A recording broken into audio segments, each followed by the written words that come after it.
क्षमा breaking Jain news. संस्कारी समाज ही सभ्य समाज कहलाती है। मगर इस सब सभ्य समाज के बीच में भी कुछ ऐसे षड्यंत्रकारी लोग हुआ करते हैं कि जो षड्यंत्र रचने में अपने आप की बाहवा लूटने का प्रयास करते हैं। षड्यंत्र में कैसे भी हो षड्यंत्र रचना है, किसी को पैसे देकर के भी हम बुलवा करके पब्लिक के सामने उसे प्रस्तुत कर देते हैं, क्योंकि पैसा एक आज ऐसी चीज है कि बहुत सारे लोग अपना ईमान भी उस पैसे में बेच देते हैं। और ऐसे कई महीनों से ये चर्चाएं लोगों के बीच में थी, लोग कर रहे थे, मगर उसका दूध का दूध और पानी का पानी आज स्पष्ट हो गया। अब वो मुंह छुपा करके घूम रहे होंगे, कहां चले गए? वो तो सब हो गए ढेर और सुधा सागर जी हो गए बब्बर शेर। वो तो सब हो गए ढेर और सुधा सागर जी हो गए बब्बर शेर। इसलिए दोस्तों, और ये शेर की उपाधि किसने दी थी? जब पूज्य श्री परम पूज्य आचार्य गुरु विद्यासागर जी महाराज के दर्शनार्थ श्री कुंडलपुर जी क्षेत्र पर पहुंचे थे, तब आचार्य श्री ने कहा था कि मैंने सुना है कि ये दहाड़ते बहुत हैं, मगर अब ये दहाड़ेंगे, मगर अभी चल करके आए हैं, एक दो दिन आराम करेंगे और फिर दहाड़ेंगे। तो लोगों ने पूछा कि महाराज आप ऐसे शांत बनकर के क्यों बैठे हो? महाराज ने कितनी मार्मिक बात कही कि भैया, अपने परिवार में तो निकृष्ट आदमी दहाड़ता है, मैं तो उनके बीच में दहाड़ता हूं जो धर्म के विरुद्ध और आगम के विरुद्ध कार्य करते हैं, समाज को नीचा दिखाने का कार्य करते हैं, उनके सामने मैं दहाड़ता हूं और मुझे कहीं दहाड़ने की कोई आवश्यकता नहीं है। तो पूज्य श्री कोई मामूली हस्ती नहीं है बंधुओं। हम इन्हें क्या कहें? इन्हें साधु कहें या डॉक्टर कहें या इंजीनियर कहें या आर्किटेक्ट कहें या वास्तुविज्ञ कहें, क्या कहें? हम आर्स मार्गी कहें? किस प्रकार से हम इनका विनयांजलि दें, किन शब्दों में विनयांजलि दें? बंधुओं, देवगढ़ की एक बहुत पुरानी बात है। देवगढ़ जीर्ण शीर्ण अवस्था में था, क्योंकि पूज्य श्री को एक उपाधि तीर्थ क्षेत्र जीर्णोद्धारक के भी कहा जाता है कि जो जीर्ण क्षीर्ण दशा में जो क्षेत्र होते हैं उनका उद्धार करने में इनका बड़ा उत्साह रहता है। तो पूज्य ने देवगढ़ के अंदर इतना जीर्ण शीर्ण स्थान क्षेत्र हो चुका था, पूज्य ने 467 प्रतिमाओं को व्यवस्थित करके वहां का पंचकल्याणक कराया। उनके अंदर एक वेदना थी कि इन मंदिरों के अंदर अंधेरा रहता है, उजाला कैसे हो? बड़े बड़े आर्किटेक्ट, वास्तुविज्ञ, इंजीनियर, बहुत सारे लोग आए और महाराज ने वो 41 या 44 मंदिर जो हैं वो सब दिखाए कि भाई इनमें किसी प्रकार से उजेला आना चाहिए। तब उन्होंने कहा कि महाराज जी, कुछ नहीं हो सकता, ये मंदिर पूरा खुल करके ही बड़ा होगा और कोई मार्ग नहीं है इसका।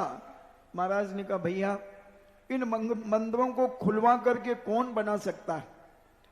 और महाराज जी सामायिक पर बैठ गए। सामायिक पे बैठने के बाद बच्चों को बुलाया और कहा इस पिलर को खोदो, ये कितना नीचे पिलर है। 2 फुट 2.5 फुट खुदवा दिया, 3 फुट खुदवा दिया, पिलर नीचे था। महाराज ने कहा जय सिया राम, हो गया काम। और बस उन मंदिरों को नीचे से 3-3, 4-4 फुट खुदवा दिया, मंदिर अपने आप ऊंचा हो गया और खिड़की निकल गई, मंदिर में उजाला ही उजाला हो गया। बड़े बड़े इंजीनियर आदि सब फेल हो गए। पिछले बार मैंने आगरा के अंदर, बहुत सारे लोग पूछते हैं महाराज से जिज्ञासा में कि महाराज जी पुंगव का अर्थ क्या होता है? तो हमारे महाराज बहुत सीधे साधे हैं, मगर जैसी देवी वैसी पूजा करके जानते हैं। पूजा 3 प्रकार की, छोटी, बड़ी, मझोल, तीनों पूजा जानते हैं। तो इन्होंने उस समय ये कहा कि भाई मुझे सब चीजों का अर्थ मालूम है, मगर पुंगव का अर्थ मुझे नहीं मालूम। तो मैंने आगरा के अंदर लगभग आधा घंटे उस पुंगव शब्द का अर्थ के बारे में हमने बताया था। आप पिछले साल के दीक्षा दिवस की वीडियो जिनवाणी चैनल आदि, आगम वाणी चैनल, पुण्योदय चैनल आदि में सब में देख सकते हैं। अब एक और उपाधि पूज्य मुनि श्री को लगती है। निर्व्यापक की उपाधि तो इसको भी मैंने बता चुका हूं, एक तीर्थ चक्रवर्ती की उपाधि लगती है। बहुत सारे लोग कहते हैं कि चक्रवर्ती तो भरत चक्रवर्ती था, सगर चक्रवर्ती था।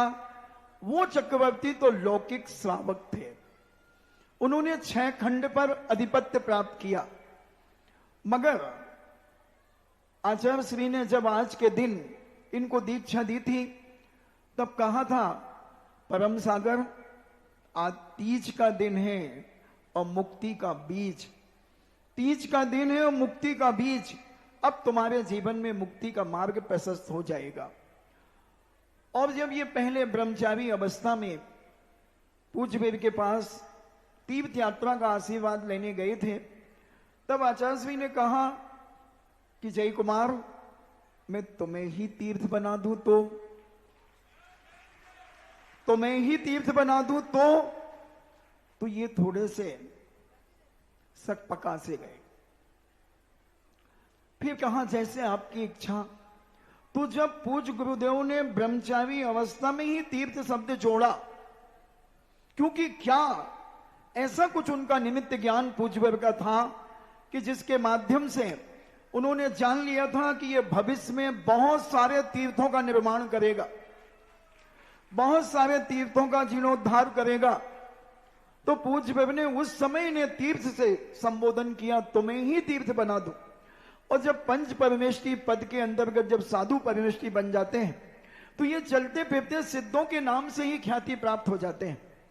तो चक्रवर्ती को जब चक्रवर्ती 60,000 वर्ष में भरत चक्रवर्ती ने 6 खंड को जीता, पूज्य मुनिश्री ने जब मुनि बनने के बाद विहार करना शुरू किया और तीर्थों का निर्माण करना शुरू किया, इनके आशीर्वाद से तीर्थ बनना शुरू हुए।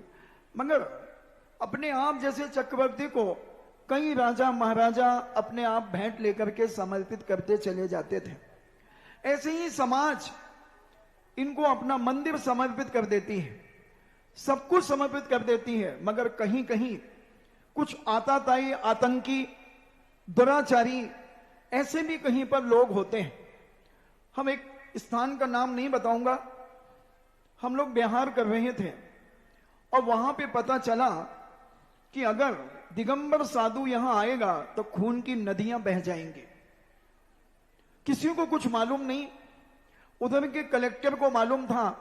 कलेक्टर ने उस कलेक्टर के जिले के खबर भेजी कि देखो ये सुधा सागर जी महाराज हैं, इनका कदम अगर आगे बढ़ गया तो दुनिया की कोई ताकत इन्हें रोक नहीं सकती। सारी दुनिया एक तरफ हो जाए और सुधा सागर जी एक तरफ हो जाए तो सारी दुनिया पासंग में आएगी बंधुओं, और सुधा सागर जी भारी पड़ेंगे। अब वहां पर बड़ा स्थिति बिगड़ने की स्थिति में थी। पुलिस चारों तरफ से पुलिस लग गई। उस कलेक्टर प्रतिदिन महाराज जी का प्रवचन सुनते थे, उनका ज्वाइनिंग उसी दिन थी जिस दिन हमारी स्थापना थी। पूरे चतुर्मास में उन्होंने प्रवचन सुने। 65 साल के बाद उस नगर में दिगंबर साधु जा रहे थे। अब उस स्थान को प्रवेश जब हम लोगों ने किया तो माहौल बड़ा गर्मा गर्मी का था।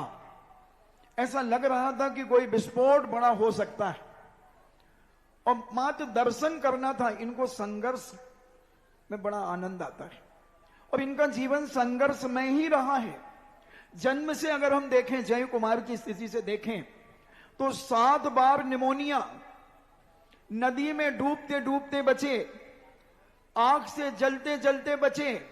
तो बड़ा संघर्ष में जीवन रहा और अभी भी ये संघर्ष करते हैं, मगर इनके सामने कोई सूरमा टिक नहीं पाता, कोई सूरमा टिक नहीं पाता। और जब तक दो साधु के लिए, एक पूज्य आचार्य विद्यासागर जी महाराज को और एक पूज्य निर्व्यापक सुधा सागर जी महाराज के ऊपर जिसने भी उंगली उठाने का प्रयास किया वह उंगली वहीं से सड़ेगी बंधुओं, वहीं से सड़ेगी, गलेगी। अब उसका जीवन जो पतन की ओर जाएगा, क्योंकि प्रकृति है, ये कर्म है, कर्म किसी को नहीं छोड़ते। तीर्थंकर जैसे इस कर्म की चपेट में आए हैं, पारसनाथ जैसी शक्ति 7 दिन तक बिजोलिया में पिटती रही, आदिनाथ जैसे स्वामी इतनी बड़ी शक्ति युग के आदि में 7 महीने 8 दिन तक अंजलि लेकर के घूमते रहे। 22 वर्ष तक के पति के वियोग में अंजना जैसी सती अपने जीवन में दुख का अनुभव करती रही। इसलिए इस दिगंबर जैन धर्म के दिगंबर साधुओं से कोई भिड़ने का प्रयास मत करना, यह षड्यंत्र मत रचना, पैसे देकर के षड्यंत्र रचना। और वो जब वहां हम पहुंचे तो स्थिति गर्मा गर्म की थी, और मात्र महाराज जी हम लोग दर्शन करके वहां से निकलना था, समाज का एक घर था शायद वहां पर, मगर महाराज तो संघर्ष से लोहा लेने में मास्टर हैं। ये कहते हैं आज यहीं रुकेंगे, रात यहीं रुकेंगे। सारे लोग जो साथ में थे वो भयभीत हो गए, मगर जब मंदिर में देखा कि वास्तु का दोष है, इसलिए सारी प्रॉब्लम आ रही है। जिनने मंदिर बनाया था वो कलकत्ते में थे पाइटी, उनको खबर भेजी गई, वो कहते मुझे कोई मतलब नहीं उस मंदिर से, मैं नहीं जानता। और जैसे ही दूसरे नगर से जिनेन भगवान की प्रतिमा को बुलाकर उनको व्यवस्थित किया, वही विरोधी नतमस्तक होकर के आए, सारे के सारे जैनेतर भाई, और महाराज को श्रीफल चढ़ाया कि महाराज जी आपका प्रवचन होना चाहिए। जो खून की नदियां बहाने वाले थे, चक्रवर्ती क्या करता है? चक्रवर्ती देखता है कि जहां कुछ आताताई लोग हैं तो अपना नाम भेज देता है कि ध्यान रखो, कह दो कि वो आ रहा है। तो पूज्य श्री ने वहां प्रवचन दिया, दिगंबर के ऊपर से लगभग 1.5-2 घंटे प्रवचन दिया। वो सारे के सारे वहां के प्रतिष्ठित व्यक्ति आए और महाराज से कहते हैं महाराज जी 7 दिन तक आप यहीं रुकिए और प्रतिदिन आपका प्रवचन सुनना चाहते हैं। कुछ गुंडों ने यहां भी प्रयास किया कि सुधा सागर जी महाराज भाग्योदय में प्रवेश नहीं कर सकते, मैं 500 गुंडों को लाकर के खड़ा कर दूंगा, 500 गुंडों को लाकर के खड़ा कर दूंगा। आज तक उस गुंडों की और न उस व्यक्ति की शकल दिखी बंधुओं।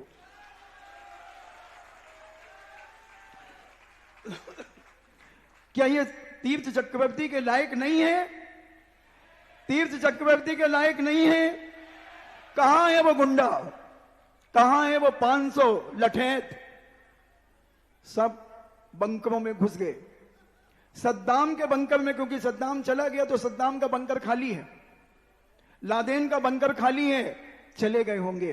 बंधु ये अहंकार एक दिन भूल उल्टित कर देगा, तुम्हारी जिंदगी का सत्यानाश कर देगा, और धर्म से जो टकराने का प्रयास करेगा वो चूर चूर हो जाएगा।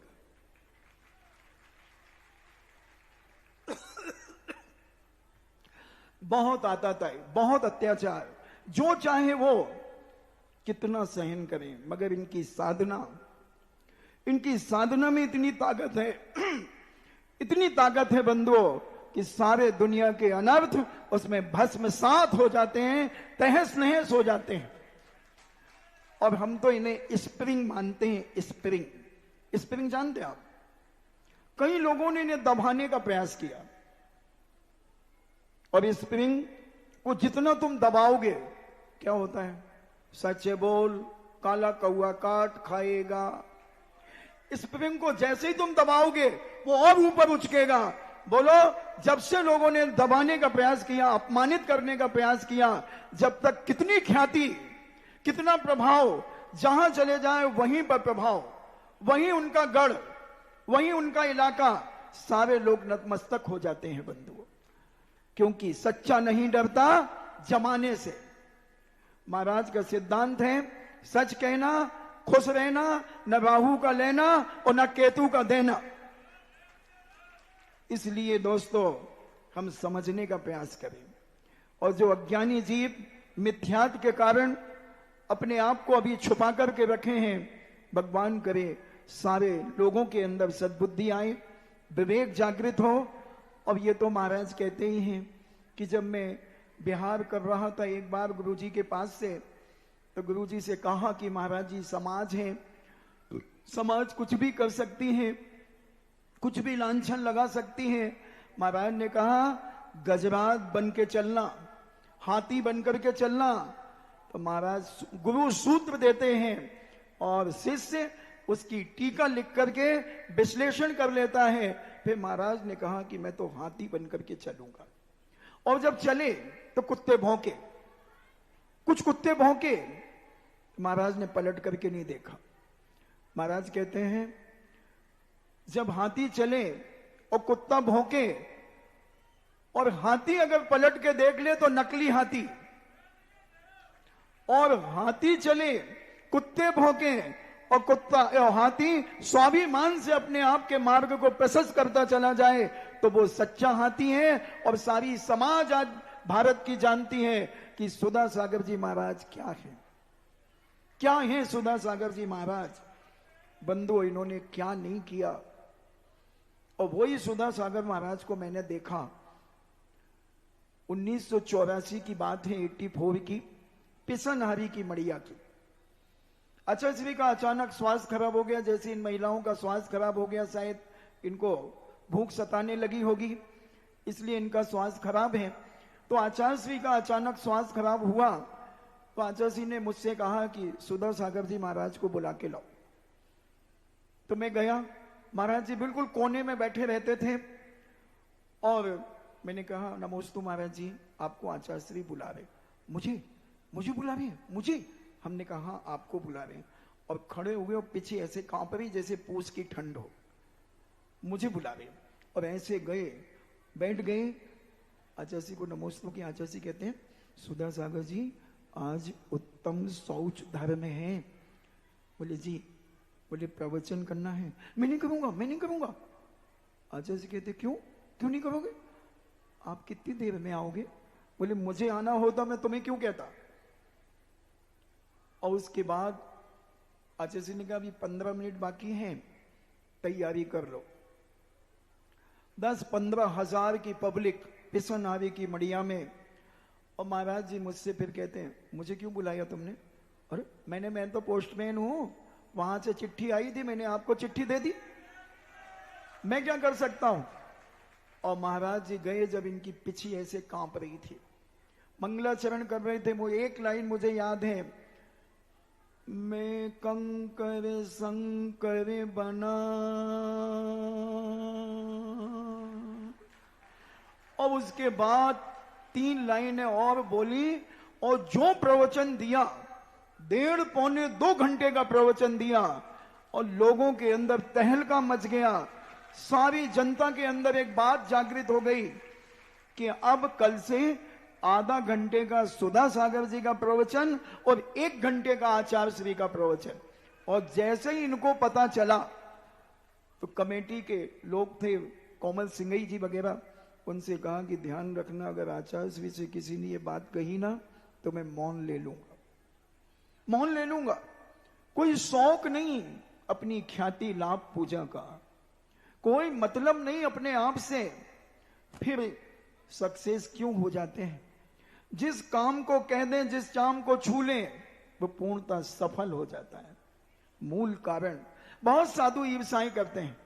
कई साधु तो इतनी ईर्ष्या करते हैं कि महाराज का कहीं अर्घ बोला जाता है तो उस अर्घ को बंद कराने का प्रयास करते हैं। क्या भक्त के मुंह को कोई माई का लाल बंद कर सकता है? क्या किसी के हाथ बने हैं मुंह बंद करने के लिए? और भक्त डंके की चोट पर अर्घ बोलते हैं। कुछ ऐसे भी साधु हैं जो महाराज की फोटो से ईर्ष्या करते हैं। जैसे कुछ आतंकियों ने हमारे मंदिरों से ईर्ष्याएं की, चिन्हालयों की प्रतिमाओं को तोड़ने का प्रयास किया। कितनी प्रतिमा तोड़ोगे? ऐसे ही उन्होंने घरों में आहार करने जाते हैं, वहां से फोटो हटाने का प्रयास करते हैं। ऐसे भी लोग हैं बंधुओं, क्या होगा इनका? मैं यही विचार कर रहा था कि इनका गुणस्थान है कि नहीं। ये कौन सी सीढ़ी पे खड़े हैं? पहली सीढ़ी पे खड़े हैं, पहली सीढ़ी में खड़े हैं बंधुओं। भले हाथ में पिछी कमंडल है, भले हम अपने आप को पंचम गुण स्थान मानते हो, भले हम अपने आप को छठा गुण स्थान मानते हो, मगर वो केवली भगवान जानते हैं और साक्षात उनकी अंतरात्मा जानती है कि वो कौन से गुण स्थान में जी रहे हैं। 24 घंटे राग देश कसायों में अपना जीवन व्यतीत कर रहे हैं बंधुओं। हम समझें किससे टकराने का प्रयास कर रहे हैं। एकस्य जिनस्य रूपम, जो पूज्य कुंद कुंद स्वामी ने एक जिनेन्द्र भगवान का साक्षात रूप दिगंबर मुद्रा को कहा है, साक्षात मुद्रा को कहा। इसलिए हमें अपने जीवन में सरलता और नम्रता और विवेक जागृत करना चाहिए, क्योंकि बंधुओं बहुत गई रही थोड़ी, थोड़ी भी अब जाए, अब हम नाम के व्रती बन गए, इससे कुछ नहीं होता बंधुओं। ऐसे षड्यंत्र, क्योंकि कई लोगों को सागर में यह डर था कि सुधा सागर जी अगर सागर में आ गए तो हमारे विकाट पुराने खुल जाएंगे, जो हमने छल कपट किया है लोगों के साथ, हमने जो जमीनें हड़पी हैं, हमने जो ना जाने जो जो अत्याचार के कुकर्म किए हैं, और खुला कह दूं। और जब तक राज नहीं खुल पाए तुम अपनी आवाज सजा लो, और जब तक श्वास नहीं रुक पाए तुम अपना इतिहास बना लो। बंधुओं, बस एक ही भय था।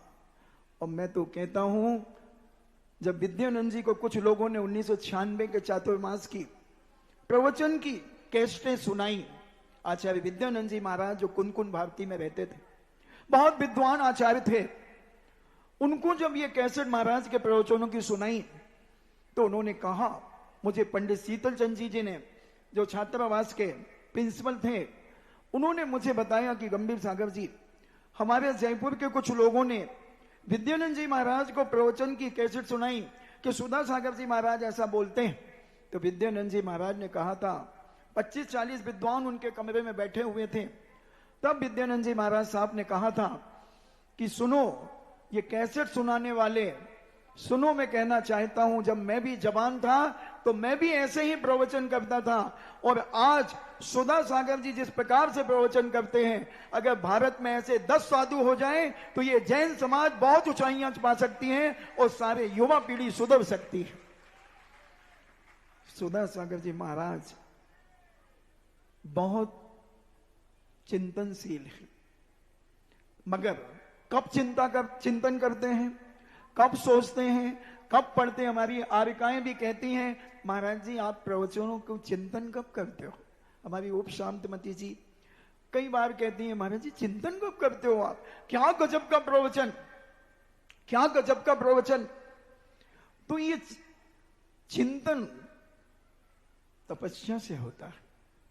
इन्होंने 14 घंटे पिशानारी की मड़िया में खड़े होकर के साधना की 1984 में। आहार जी में 18 घंटे खड़े रहे, मुक्तागिर में 36 घंटे खड़े रहे, पैर बिल्कुल नीले पीले पड़ गए, खून पैरों के नीचे उतर गया, और एक उपास एक आहार उस समय 1990 में श्री मुक्तागिर जी सिद्ध क्षेत्र पर चल रहा था। बड़ी अलौकिक साधना है बंधुओं। मेरी दीक्षा के पहले की और घटना मुझे याद आ गई। सुना मैंने कि सुधा सागर जी महाराज चटाई नहीं लेते। मैंने कहा इतनी ठंड पड़ती है, पिसनारी की मड़िया में गर्मी भी पड़ती है और ठंड भी पड़ती है, और हाल में सोते, गुरुकुल का जो हाल था उस हाल में सो रहे थे। मैं बैया बत्ती आदि सबकी करके नीचे आया। मैंने कहा क्या पता कहीं चटाई टाई छुपा के रखे होंगे और ओढ़ लेंगे रात को 11-12 बजे। तो मैंने पूरा हाल छान मारा, अंधेरा था, पूरा हाल देख लिया, कहीं कोई चिटाई नहीं। और ऐसी जैसे पुटरिया सी होती ना, दोनों घुटने और हाथ ऐसे सुकोड़ करके, और ये लेटे थे मुश्किल से 2-2.5 फुट में। पहले बहुत दुबले पतले थे, और शेर का बच्चा जन्म से थोड़ा दुबला पतला ही होता है,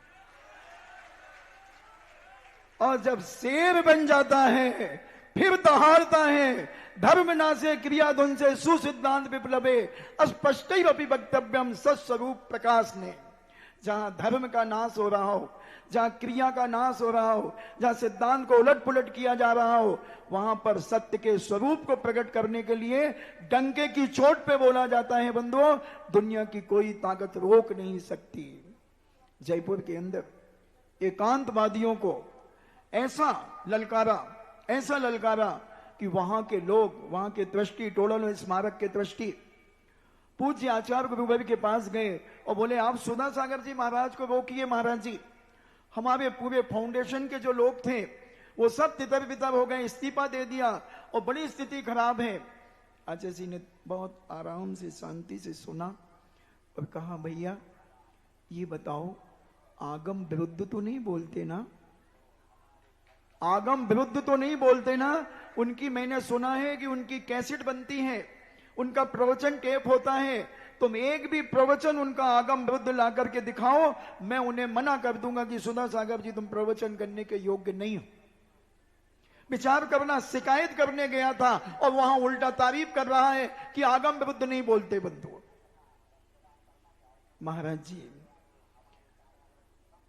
क्या करते हैं ये तो मैं भी नहीं समझ पाया। मैं भी इनके साथ 31 साल से हूं।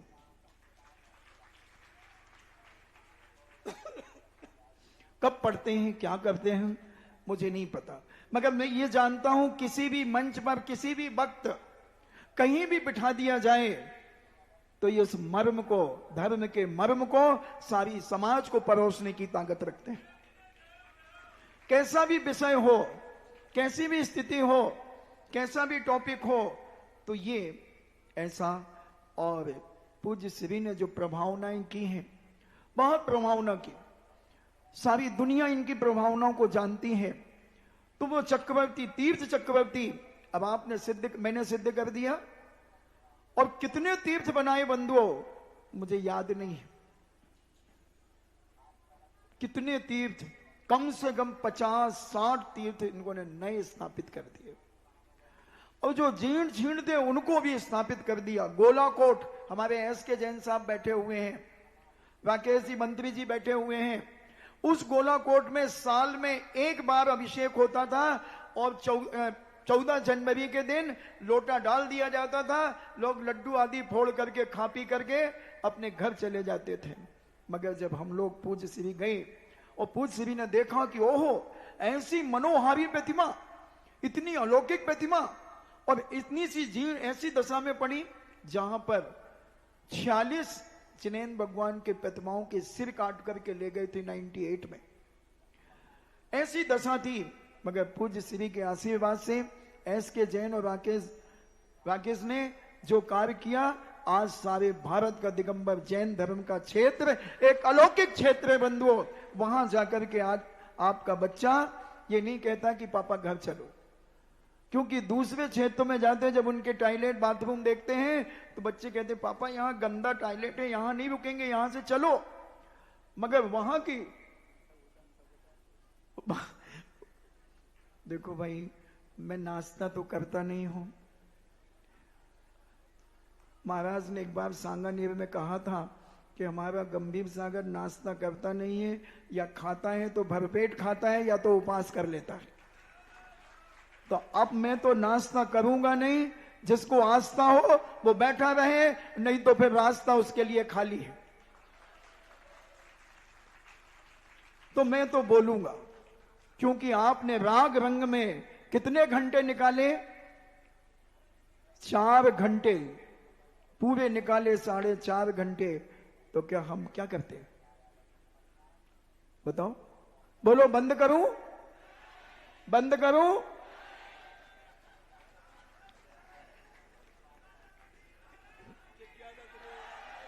जिज्ञासा में भी यही चलेगा। और राजस्थान की स्थिति बहुत विचित्र थी। मिथ्यात, एकांतवाद जबरदस्त था, और मिथ्यात का जो भंजन किया बंधुओं, जबरदस्त भंजन किया। गंडे तावीज इतना जबरदस्त था कि एक एक व्यक्ति दुखी था। ऐसे कुछ साधु थे कि लोगों के जेब में पर्ची डाल देते थे, इतना भेज दे नहीं तो तेरे घर में कबूतर छोड़ दूंगा, तुझे कबूतर बना दूंगा, सांप बिच्छू छोड़ दूंगा। तो ऐसे डरे डरे भयभीत लोग दिखते थे वहां के। मैंने पूछा कि भाई इतने भयभीत क्यों? बोले महाराज जी डर लगता है कि वो साधु एक चिट्ठी ना भेज दे। तो महाराज ने, जब महाराज के पास ये खबर गई कि भाई यहाँ का कोई साधु है, वो कहता है ऐसा नहीं करेगा तो तुझे कबूतर बना दूंगा, तो हमारे महाराज कहते हैं भाई अगर जिस साधु में इतनी ताकत है कि किसी इंसान को वो कबूतर बना दे, तो मैंने भी अपनी जिंदगी में मक्खियां नहीं भगाई हैं, जा वो तुझे कबूतर बनाएगा, तू उड़ करके मेरे पास आना, मैं तुझे इंसान बना दूंगा, इंसान बना दूंगा। विचार कर ले, बहुत सारे देवी देवताओं ने भी संकट संघर्ष किया, उपसर्ग करने का प्रयास किया, बहुत प्रयास किए बंधुओं, मगर महाराज ने सबसे निपटने का अपने जीवन में कार्य किए। और पूज्यवर साधना कोटा के अंदर एक बाबूलाल जी थे, वो बैठे रहते थे, क्लास का स्वाध्याय चलता था और वो 15-20 फुट दूर बैठते थे, हाथ बांध करके बैठे रहते थे। एक दिन 15-20 दिन के बाद नजदीक में आए और हाथ बांध करके कहते हैं आप मेरे 13 प्रश्नों का उत्तर दोगे? महाराज समझ गए ये कंजाइस्ट है। महाराज ने कहा हाँ बोलिए। उन्होंने प्रश्न किए, महाराज ने उत्तर दिए, 3-4 प्रश्नों के उत्तर दिए।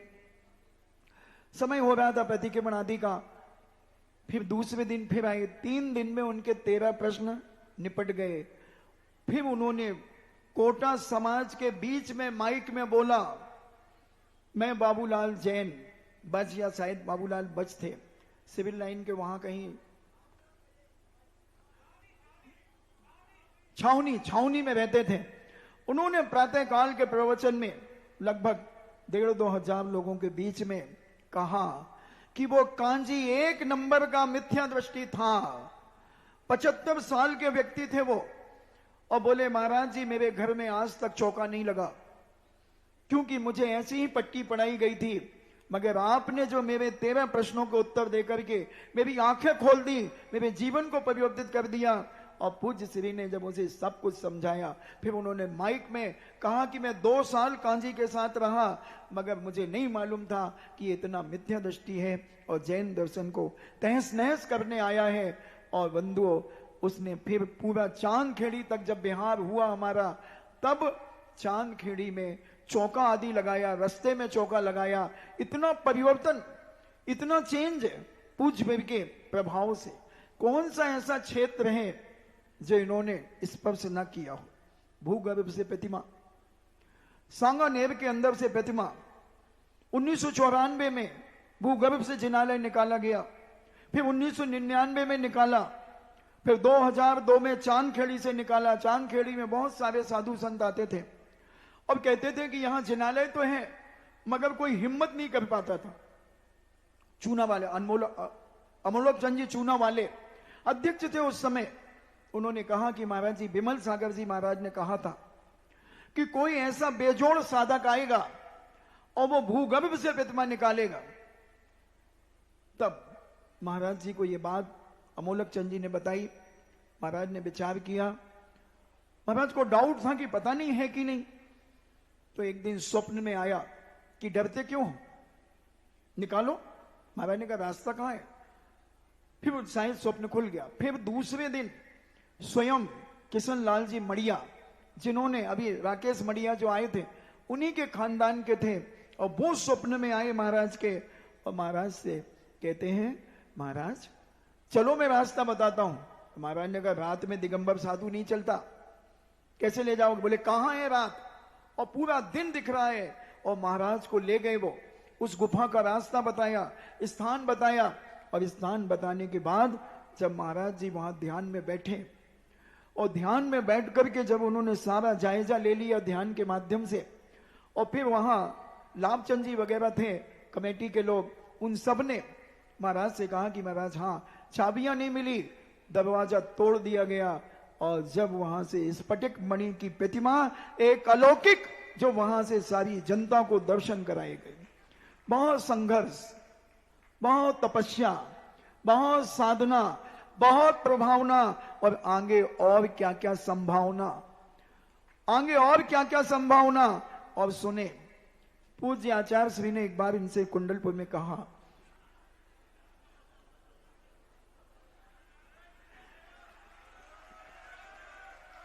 अब जिज्ञासा शुरू हो गई। ठीक है, मैं अपनी बात यही एक ब्रह्मचारियों की बात और कह दूं, फिर मैं समाप्त करता हूं। देखिए, बहुत सारे निर्यापक हमारे पूज्य आचार्य श्री ने बनाए, और आचार्य श्री की बातें बहुत सारे लोग कहते हैं उन्होंने ये किया, मगर मुझे एक बड़ी वेदना होती है कि आचार्य श्री ने जो कहा है वो क्यों नहीं किया जाता। ये सबसे बड़ी गलती है। तो आचार्य श्री ने जब इनको कहा कि सुधा सागर जी ब्रह्मचारी जी बनाए क्या, तो इन्होंने कहा महाराज जी आपने कभी कहा ही नहीं, और मैंने तो आते थे तो आपके पास भेज देते थे, क्योंकि मूलाचार में आया है कि जब आपको शिष्य आदि मिले, ब्रह्मचारी मिले, तो गुरु के पास भेज दिया करो, तो मैं तो आपके पास भेज देता था। महाराज ने कहा नहीं, बनाना चाहिए। और आचार्य श्री के बाद अभी जब कुंडलपुर से आए, ये पहले निर्यापक श्रमण है बंधुओं जिनके पास 9 ब्रह्मचारी और कोई छोटे मोटे